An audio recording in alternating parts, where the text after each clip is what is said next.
So, Jamie, let's touch base on, or actually talk about sales. You should talk about marketing first. Marketing? Because that's the first step. You're right. Because it does come before sales. I look at marketing and I think, how can you, like, in a service business be successful? Never mind painting, but you could be running a plumbing business, you could be a roofing business. How can you find success? And the thing that I tell everybody is that, because I've got buddies that are plumbers or roofers, and they're like, how do you do it? And I just say, number one, your marketing cannot be one dimensional, and people generally do not relate or remember your logo until they've seen it at least 3 times, at least 100%.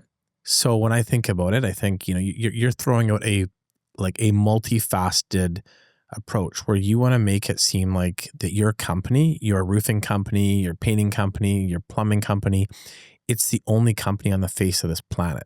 Yeah. In that particular area. Yeah. So when I sit down with somebody, I say, well, first of all, let's figure out your target market within your area. Forget everything else. Just focus on your target market. You will get work outside of these little pockets. That'll happen, but focus on where you're going to have the best chance of getting work. That's the first step.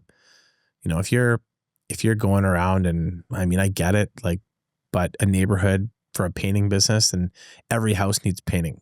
I've had people call me and say, oh my gosh, I found this gold mine. You should see, every house needs painting.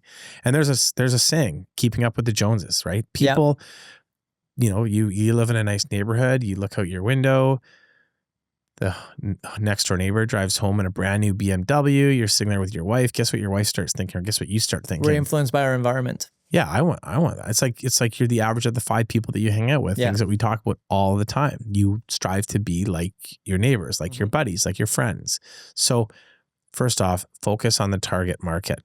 Number one, a market where, you feel safe walking at night. It's a nice neighborhood. People, they manicure their lawns. They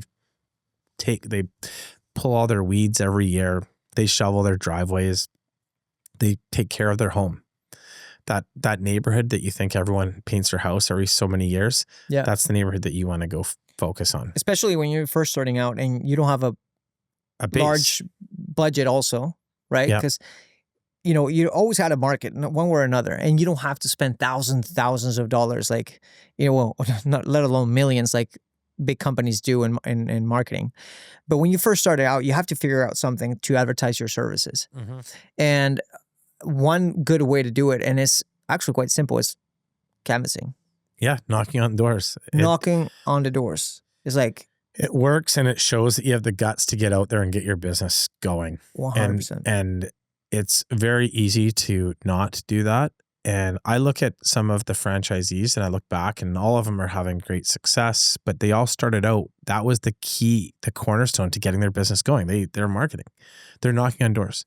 And get this, now that there are some of them are in their second, their third year, they're not actually knocking on doors anymore because their lead funnel is blowing up, because the neighbors or the people within their neighbors of homeowners that they've painted, they've seen their logo, they've seen our logo, they've seen the Wilson Propane logo all over the place. That's right.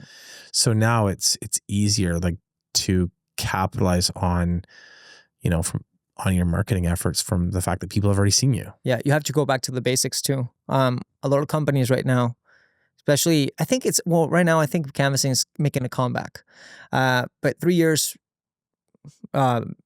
before, we weren't seeing a lot of professional companies that have been around, especially in the trades. They wouldn't market their services professionally through canvassing because they thought they were above that.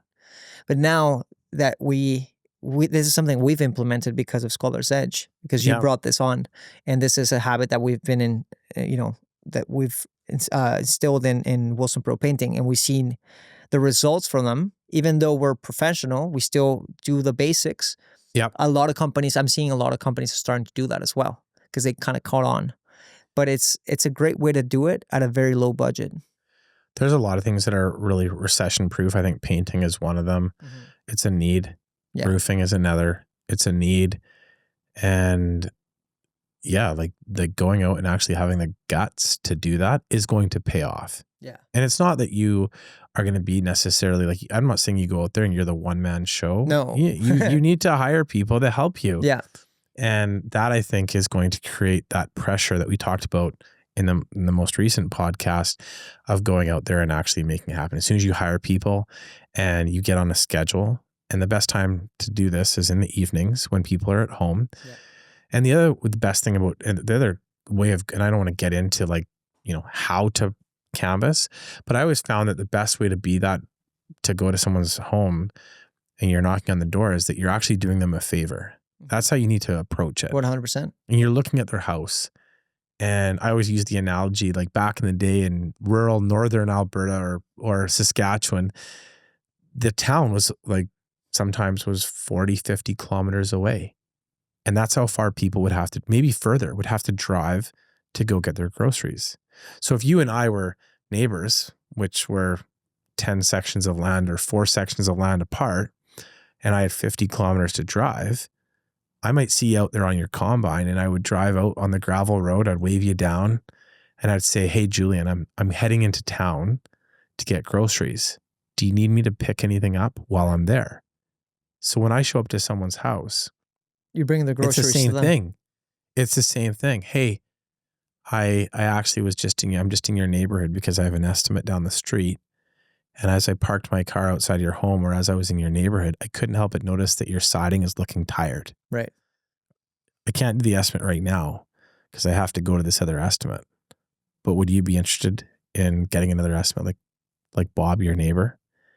And again, the keeping up with the Joneses. They can say no. It's a no obligation free estimate. And you do get the two ends of the spectrum where there's like, people are going to tell you, "Oh, you're out here bugging me at 7 o'clock at night."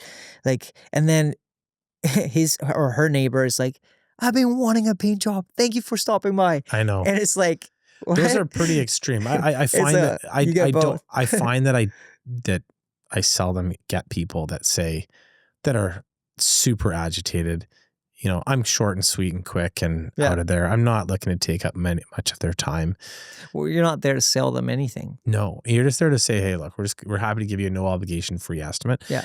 If you're interested," and you get to find out how much it costs before you, so that you can make your decision. Absolutely. So, and then the other thing with marketing. Okay, so we've covered like target market. Mm-hmm. We've covered now cold calling. What's the next step? When you're out there, I really believe that as you go through a neighborhood, you want to find people that are willing to allow you to put up a lawn sign. And there's one thing that I've done in the past that has worked well, is don't be afraid to give out a service for free, a real small service. So to earn the right to be in that neighborhood, why not go and look at a few garage doors in the neighborhood? Because that neighborhood is going to pay you dividends for the life of you running your business. Absolutely. Go and offer some free garage door, paint a few garage doors. Yep. And in doing so, what you'll get in return is the ability to put up a lawn sign on their property. You'll also get referrals. And what I find is very effective is that when you do a paint job in a neighborhood and you're able to go and drop another flyer and knock on those doors again within that neighborhood to say, "We just painted a house down the street. We just painted the garage door of the Smith's house down the street." Yeah.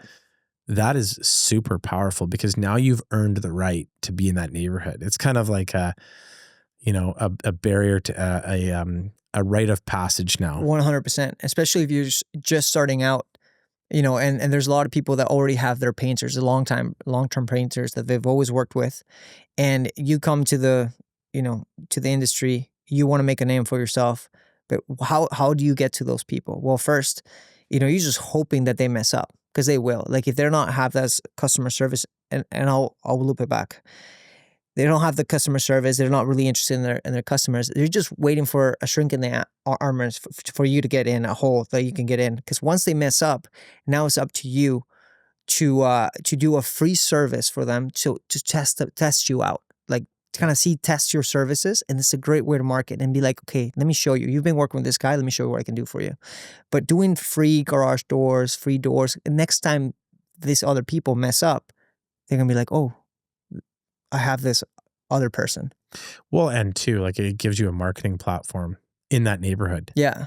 Right? Like you've earned the right it's like a rite of passage. Yeah. You've gotten through that. So that's another way. And I think getting signs up, your lawn signs, is important on homes that you actually did work Yeah, at. absolutely. And then with that as well, I think there's the you can do a precision targeter mailer. Remember, I said find the target market, which you use precision targeter for. Send out a mailer. Yeah. Have your knock on those doors. Have your lawn signs up, and then also what I find is just going out there, dropping flyers again, and business marketing. And this key. is all low budget, like 100% techniques. You don't need to spend a lot of money onto this. Not at all. Not at all. As you get bigger and bigger, maybe you start getting into meta ads and Instagram ads, and you want to get creative, and if you still don't have the money, but you do have the time because you're just starting out, then maybe you learn how to do them yourself. 100%. So those are key things. But just to kind of wrap up marketing is like, it's not one dimensional. If you just went out there and all you did was knock on doors, that's going to get tiring, grueling. Yeah. If all you did was, a home show and sat back, like, it's just, those leads are going to go stale. Marketing also ties in with branding. 100%. And so then, like I said, you will reap the benefits of having a well-rounded marketing approach 2, 3, 4, 5 years down the road. It's important as far as having a well-rounded marketing approach. Absolutely. Before we move into sales, I did want to say, as an example, when we first started Wilson Pro Painting, and the reason why I knew I had to do something to kind of shake the city a little bit in terms like, hey, Wilson Pro Painting is now in town, is I had to drop a big amount of money just for branding. I didn't know if it was going to pay out or not, but I did this huge mail out. I think it was like $40,000 for the whole year just for people to see Wilson Pro Painting. And I wanted to create that visual in the back of their mind. So when I came around and knock on doors, they've already seen my face. They've already seen the logo. And I'm going to say, I guarantee that you're reaping the benefits of that even to this day. It was a big risk, but yes. You look back and even if you didn't get one call from that, I guarantee you people see you to this day. And we've done other things. I've seen you do other things.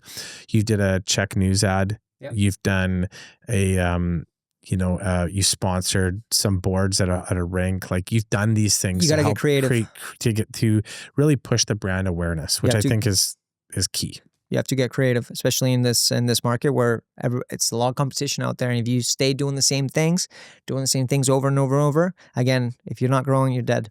You'll become stale. So awesome. So what, when you think of sales, I want you to now look at, like, you've got a lead. Mm-hmm. And what makes it a success? I know what I think, but what do you think? What makes it a success from getting the lead all the way to the client saying yes? They want you to do the work. Well, I think the first impression that they're going to get is, what's the first point of contact that they receive from your end, right? And how fast. So when the lead comes in, however that comes in, whether it's from meta ads, door knocking, well, if it's from door knocking, that canvasser's got to do a good job into representing the company well. Right. Be respectful. Tell them a little bit about our company, and then just respect their time, not be pushy, not rub them the wrong way. Because that's the first thing that it's going to stick with them. Yep. If they do their job, right, the next step is the initial call.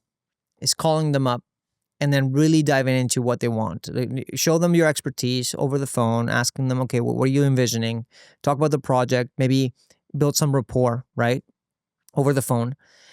And then from there is once you schedule the estimate, send them a reminder, right, that it's going to happen. It's going to show that the communication's there, right? So all of these things, like, the clients notice all these things. So all these things that you're saying, for me, it's kind of, I think of baseball, right? Like, you think of someone like, everything that you do in terms of your preparation, mental preparation, practicing your swing, the bat, the weight of the bat that you use, the style of the bat that you use, all of these things play a role, play a small percentage in your chances of landing that job. Yeah. And so everything from getting the lead, the professionalism of getting that lead and handling that lead, and then setting up the initial call, the rapport that you said that you established on that call, all of these things ultimately not maybe necessarily directly or consciously, they could also unconsciously influence why you earn that job. Yeah. It's like collecting points, right? I'm collecting points from doing this, and they're like at a subconscious level, they're like, oh, they can tell very quickly who's a professional company, who's not a professional company. I've had clients just to tell me like, oh, I know you're going to be expensive, before I even presented anything. I'm like, now let's look at this though. Like we just talked about marketing. yeah, We talked about meta ads, but also your social media profile. That's what people look at now.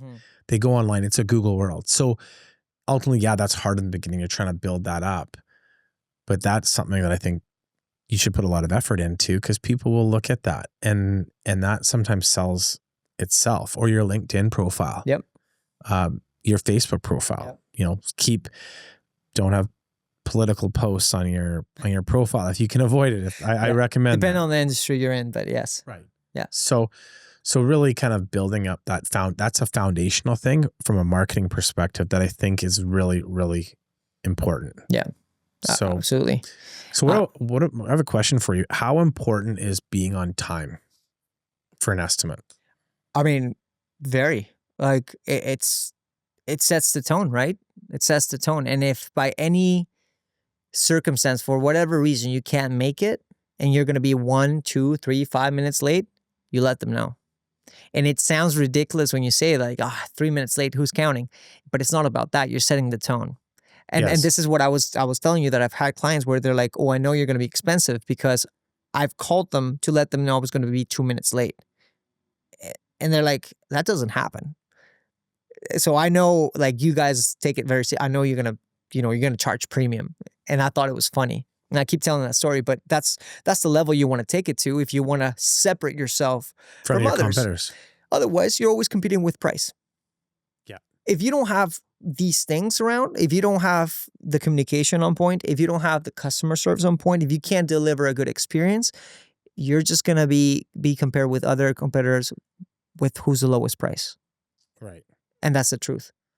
So going back into sales, like once the initial call is done, you go out and now it's the walk around, like diagnosing the issue like a doctor. Okay, what's the issue? What are you looking for?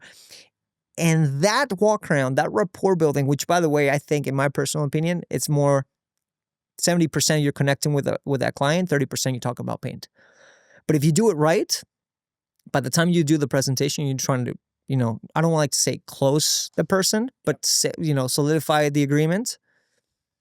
There's almost no objections if you do it correctly. I actually call it solidifying the decision. Because sometimes you don't really ever get a no. Yeah. That's one thing you don't really ever get. You get a maybe, or we need to think about it. Right. So then what I suggest is that you say, you know what, after having gone over this, I just want to make sure that in having gone over this, that, because they'll say, I need a day or two to think about it. Yeah. Is it fair that I call you in 2 days to get it and you can give me a yes or no answer? Right. I sell them on the decision. I may not sell them on the paint job, but I sell them on when they're going to give me a decision, which I think is super duper important because you've given them your time. Yeah, absolutely. And you and I have two different styles, and I think it's completely normal to have two different styles of selling, but they're both efficient. But at the same time, like, it doesn't really matter what style, what objection handling techniques you have if you're not confident about the service you're providing. You could have a really kick-ass business, but if internally it's not, your product is not good, your service is not good, you cannot sell with confidence. Well, and that translates again when you're presenting the call, you're talking to the client, they see right through you. And then that's why in sales psychology, when I'm talking to the clients, sometimes I'm a bit pushy, but it's not from an angle like I want your money. It's like, you want painting and you want a good job, and we have this, and you're gonna be super happy. And this is why I'm a bit pushy, because I know you're gonna be so happy. So let me help you see what I'm seeing. Right. And that's the angle that I take. Well, what they say is if you don't close for the job, what you're unconsciously communicating to the customer is that you don't have the confidence to deliver either the product or the service. That's right. So it's, by you coming with that mindset and that kind of call it that swagger, You're unconsciously communicating to the customer that you have 100% confidence in your team. Right. And they're gonna go with painting or whatever service you're providing. They're gonna choose somebody.